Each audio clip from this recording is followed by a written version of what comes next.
All right, so it is going to be the first of two meetings within the space of 48 hours at Turffontein. And Thursday we are racing on the inside track, and then on Saturday we bring the curtain down on our feature season with four Grade 2 features and two Grade 3s as well as the listed as the season ends. Now, to give us your comments about the season just gone, or indeed what you do like on a Thursday on the inside track, just get hold of us via our X handle or indeed our WhatsApp number. I've said that so many times and it still seems like I'm saying it for the first time. But welcome. It is looking forward to Thursday racing.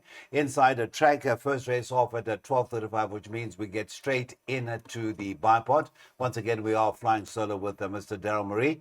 Daryl, a very, very warm welcome to you. A tricky card. It is the tricky track of the inside course of Turffontein. Work Riders event to start the day, and the fancied runners, unfortunately, no jockeys declared on one of those fancied runners, number 2 in a Blue Moon. It had been a Sam Musia, but for some reason he's been missing in action. He missed out on the Work Riders Day. Carter to ride in a Blue Moon, which would have certainly swayed a lot of people. He's now off. And a Trompetista, also a co-favorite at one stage. No jockey declared at the time of going to press, and we also need a jockey for the 6 Royal Albert, who's the rank outsider in the race. But first of all, warm welcome. Let's see what your friend is riding, because this is where we always love it. Tom Lekele, he rides Yes. number 1 Irish Love. Yeah, thanks for having me, Cecil. Let's just touch on the work riders that are currently suspended. So Goodman, Anati, Tapiso, Penisile, Thomas and Kume, they're all currently suspended. Yeah. And Sam Messia's out medically Oh, indisposed. shame. So, yeah, for that reason, I didn't bank in a Blue Moon because I don't know who's going to be riding him, and Okay. the chances are probably one of the lesser experienced. Yeah. That I like the look of number 1 now. Now Tom Lekele is very professional. I mean, Yeah. he's been around forever. He rides nice and patiently. That form line of his last starts is holding up extremely well. Now I know he was well beaten, Cecil. But have you seen that form line? That form line, the Marauding Horde form line, Yeah. certainly is a powerful one. Very Yeah, I powerful mean, one. Marauding Horde's won 2 Yes. since then. Well, he's a 2-time winner now. Judgment Day, I think, is a 3-time winner. 3 on the bounce, that's right. Dark Silver, who ran 3rd in that race. Won yesterday. Yes. Oh, day before yesterday. Yeah. No, yeah, on form in a Blue Moon's a horse to beat. But I'm going to be leaning towards Irish Flame and Tom Lekele in the first. Yes, of course, Tom is a man who really does think about his rides. He just doesn't put the leg over, as you've seen in his interviews, Mr. Marie. He will tell you detail for detail. That is the PA, starting at our very first at the bipod rather, 12:35. Up next is the PA. I'm going to go to race number 2 now. This is the maiden juvenile plate over the 1,200 meters. Equipment changes. Well, it is declared in computer form. The 9 Sensoria will race with the blinkers on. And as we go to press right now, it is the only change that's come about in race number 2.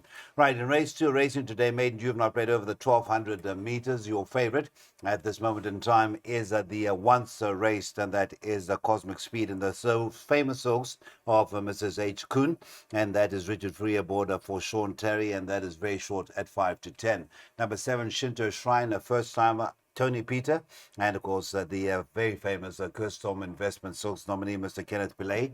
That is at 5 to 2, 5 to 1, the 1 Chestnut Bomber. It is 14s and better bar those quoted runners. All right, Chestnut Bomber last seen running on a classic day in that feature, which has certainly again turned out to be quite a strong form line. Unfortunately, Pistol Pete on the Champions Day found 1 or 2 too good. I think it was Fire Attack that won that day in Yes. the feature, the nursery. But take it away, Daryl, with race 2. Yeah, so on a line through Fire Attack, you can't really see Chestnut Bomber featuring over here or giving the favorite Cosmic Speed a run for his money. But yes, he could make marked improvements on his debut efforts. I think they rate him quite highly, the son of Lancaster Bomber. So expect improvement from number 1 Chestnut Bomber. Of the race runners, I think number 2 Cosmic Speed's a racing certainty. Cecil. On debut, this is on debut. He just found 1 too good in Fire Attack. We all know what he's gone on and done. He's won the Grade 2 nursery, and he finished well clear of the balance of the field. But take note, Fire Attack had 2 runs going into that race. It was his 3rd run, and it was Cosmic Speed's debut. So a cracking effort. Been off the track since then, rest gelded. Yeah, so a bank in all bets, the start of all to comes. Some support from number 7 over here, Shinto Shrine. Yes. Drawn 1, dam 1 once over a mile. He's going to have to be a superstar to get the better of Cosmic Speed on debut. Right, just one question, and Mr. Burrows raised this. Fire Attack, we saw a Fire Attack form line from the nursery, and we saw a Fire Attack on what was the odds-on favourite. That was in Maiden Company, form line with the 4-time racehorse. And the feature form line seemed to be stronger than the maiden form line, which proved to be the case with Corner Speed's as winner. Yeah, so chocolate bomb. Yes, that's right. Hey, very funny. 2-year-olds never can really be that confident, huh? But you're confident. I am confident on form of year. Yes, sir. Let's see if there's further support for the first time. Thank you so much. There it is, the PA from Mr. Marie. Outlay 216 Rand, and you've got to be on by 10 past 1. It certainly looks a very nice 2-year-old field, which certainly could have 1 or 2 names that we will follow as they grow older and get into the 3-year-old classic era. Right, don't forget you can get hold of us via our X handle, formerly Twitter, or indeed our WhatsApp numbers for any comments leading up into the last big feature. And I can tell you that there are a couple of Grade 2s there that you certainly don't want to miss. We see Time for Orchids for the first time taking a bow in this feature season, and what a time to do it, and meets the likes of Mrs. Geriatrics if they do take up their place. Right, the final field should be announced by the time that we race on Thursday at Turffontein. But favourite in race number 3 is the 7 Dragon. It is Marcon teaming up with record aspirant jockey Mr. Richard Fourie. So it will be former champion jockey with a future champion jockey and a record setter Richard Fourie. 15 to 25 to 1. The 1 Magic Secret, 7 to 1 about numbers. The 2 the Navy Lark, and the 10 of Frozen Fantasy, a first timer in race number 3. Now, just before I hand over to Mr. Marie, Magic Secret ran on Tuesday at the Vol, and that was over a distance of 1,000 meters. Goes up the 1,200. It is the colors of Mr. Ackerman for Tyrone Zaki and Craig Zaki. And that finished 5th, 6.70 lengths behind what was a veteran of, I think, 16 maidens. Never far off, but finally got it right under Gavin Larena. That is Enchanting Lady. Scratched as the 8 of Winter in Paris. Johnny Gerudis always says about a proposition like 7 Dragon. It is a duck or no dinner. Yeah. 15 to 20, by the way. There is a second scratching. The 9 Captain Clover had to go to Johnny straight away. So 8 and 9, please take note of scratchings. Yes, that brings in Dragon to Storgate number 7, Cecil. Yes. He still needs a little bit of luck in running because this race is run around a bend. Yes. The comments with regards to the 2 first-timers, number 10 and 11, aren't positive. Okay. They both read they will need the run. Uh-huh. So of the exposed form of year, it's not strong whatsoever. I mean, Dragon's last start, 5 runners, all 5 unplaced in the next start. And the winner was also somebody who had been battling to get out of the maidens, huh? But if you listen to Marcon's Track Talk interview, he was very bullish about her chances. She was unfortunate on debut. She should have finished a lot closer. And I think maybe last time out the race wasn't really run to suit because there was a horse rolling in onto the fence and Calvin had to put her in there early. And maybe she was a little bit unsure when she hit the front. I can certainly see her winning in her 3rd start, especially against this lineup. Now, you touched on the form update with regards to number 1, Magic Secret. Yes. She was beaten 6 lengths by Enchanting Lady. Yeah. Now, in her penultimate start, she was only beaten 2 lengths by Enchanting Lady. So maybe she ran a little bit below par last time out.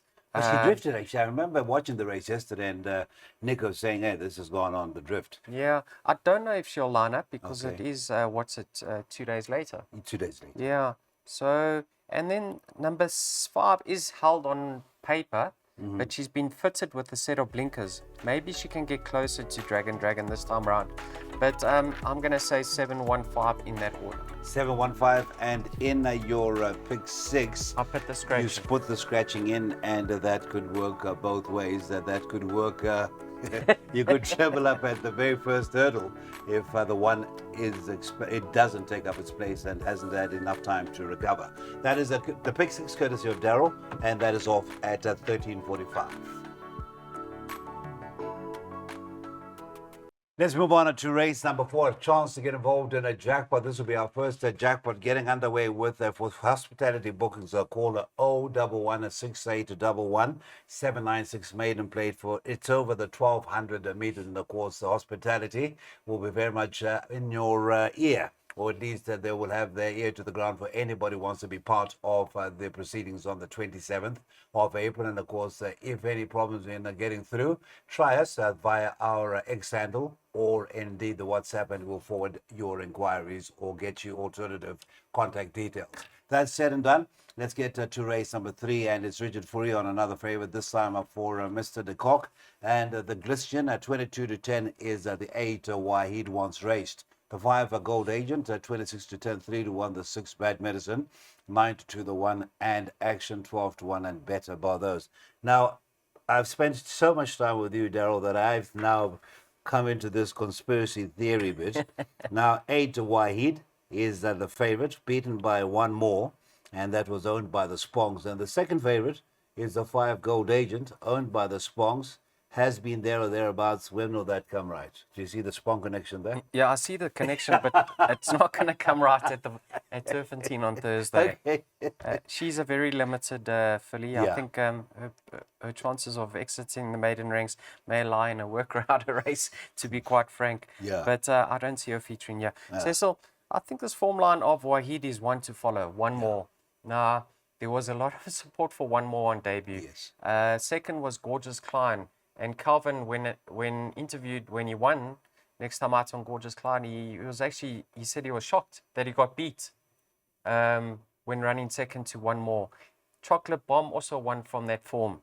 And despite him drifting on debut, if you listen to the Track Talk interview, Mark de Kock was actually very positive about the son of Time Thief. He said he shows him lovely work. So I think he can get it right in his second starts. Bad Medicine. Fair enough debut, beaten a long way. Been gelded since then. The form line hasn't really stood up. 3 runners, all 3 unplaced. But, he could certainly make marked improvement in his second start. And he's having his first start as a gelding. And then I'm expecting improvement from his lordship. Soundly beaten in his 2 starts to date. Yeah. But SK takes the ride now from a neat draw. If he can break and get handy this time around, I think we'll see improvements on his behalf. He is a 3-year-old. He's only having his 3rd start. So I went numbers 4, 6, and 8. Preference for the 8. Yes, and it was nice to interview the owners of for his lordship when midship, was it mastership? I always get the name mixed up. Very nice people who love their racing. And of course, just talking about the 6 Bad Medicine, let's see how Dance King in the second race goes, because that was literally just behind Bad Medicine. If it shows improvement, maybe we can take it serious. That is the race number 4.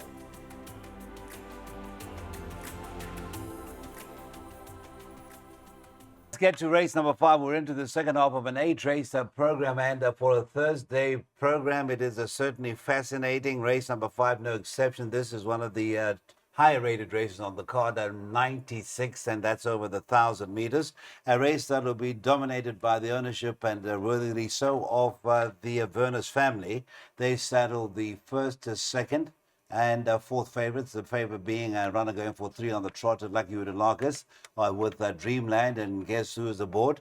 16-10 is Mr. Fourie's Mount. Number 1, Karangatang rather, is at 33-10. Gavin Arena, who's ridden the horse 3 times for a 2nd and a 4th. And then you've got the 5 Woman of Power, 33-10. And the 4th, yet another of the Werner's interest is number 7, Rainbow Reward, at 15-2. Windwater is the 6th favorite behind recent winner, Halbadia, is at 15-2 is Halbadia, and then Windwater is at 8-1. I've touched on all the Werner's interests. Now, talking about the Werner's interests, Mr. Marie, I don't know if you can indulge me. Dreamland, your thoughts thus far, is it going about it the right way? Absolutely. I mean, he certainly found his feet now, and he's in a rich vein of form. Who says he can't follow up and make it a hat trick? Yeah, but he's going up in the ratings. Drops to 1,000 on the inside track. Yeah, Cecil, I'm not overly bullish with regards to his chances. I mean, we know Richard's a top rider, but Gavin seems to get on extremely well with the son of Lancaster Bomber. And I don't know if he had the choice of rides over here, because he is riding Orangutan. But whatever the case may be, Gavin will want to be proven right. Yeah. And on the other hand, Orangutan has come down slightly in the ratings, whereas Dreamland's gone up in the ratings. So Orangutan always had a tendency to do it too hard in running. And I think they finally got him to settle a bit, Cecil. So 1,000 meters on the inside track could be his cup of tea. He should settle and be able to finish his race off. But the horse I'm leaning towards is the filly, number 5, Woman of Power. I thought her run last time out was too close to her return efforts, and track and trip will be ideal. Peak run, the one draw, I can see her featuring. So I'm going 5 ahead of the 1 and 3. Thank you so much. There it is, 1, 3, and 5 in that first leg of Jackpot 2, but the 5 being the one of a choice amongst that trio. The second jackpot pool closes at 5, 2, 3, and marriage rate at 96, and it's a distance of 1,000 meters. Well, if races are won on paper, I think we're certainly going to be talking to Richard Fourie more than he's been interviewed in a long time, because he's on yet another favourite. I do say that it's an upwardly mobile sort, not the worst of post-maiden runs, Kissing Machine from the Waishong Mowing stable, and that is currently priced up at 28 to 10. Number 6, A Work of Time. Mr. Marie, I think, is smiling as soon as I say that, 11 to 2. 7th one about numbers 8, Just Be Nice, 1, Cape Lights, and the 2, Magical Flight as well. Of course, there's a 7, Hard Peak, so you've got a quartet of runners at 7 to 1. Drifter, Just Be Nice, 6 to 1 to 7s, and then 1, 2, and 7, always bracketed at 7 to 1. It's 10 to 1 and better by those. Work of Time, more like what you expected when we saw that last run? Yeah. You know, Cecil's a wide draw on the inside track really puts me off. Yes. So, although she's got a chance, I'm playing to beat her. On the other hand, Kissing Machine doesn't have the greatest of draw, but this filly tends to go forward in her races. We saw in her penultimate start actually lead. Yes. And be never in doubt. She's now fitted with a set of blinkers after, excuse me, Cecil, an encouraging post-maiden effort. She did pick up a penalty for running second, but I'm not too concerned about that. What I'm concerned about is the turnaround in the weights with number 9, October Fair. Yes. Now, she's 3 kilograms better off for a 2.5 length beating. And based on that, they should finish closer together this time round. But Kissing Machine obviously is less exposed, and she is trying blinkers for the first time. So despite the turnaround in the weights, she could certainly confirm that form. A filly or a mare that I'm not discounting today is Just Be Nice. Now, I've always said this filly has been very unfortunate on numerous occasions in running. Yeah, she comes to the track in peak fitness, 3rd run after a rest, well drawn. Yeah, I think she's very competitive off a 77. So Kissing Machine got the most scope for improvement, but healthy respect for Just Be Nice and October Fair. Just 2 things as we look at your graphic selections, and much respect. Thank you very much again for a thorough assessment. The 8, Just Be Nice, it's as if it was named after the trainer, because that's exactly what she is. And the form line that the 10 and the 11 bring about, that is, since being franked, Andy's Girl came out of that form line, didn't it, recently, to come through and win at the Val. Okay. Yeah, so that is certainly very nice to know that we've got a very nice race to look forward to if it is the Mayor's 90. So it is first choice, number 5, Kissing Machine. I'm actually going for Just Be Nice. Just Be Nice. That is the 8 ahead of the 5 and the 9. All right, so I would say this is 2 races away from our big meeting on the Saturday, so to speak, on the Highveld. This is the penultimate on our 8-race program on the inside the track. It is www.tabborderacing.com, measure rated 84 handicap.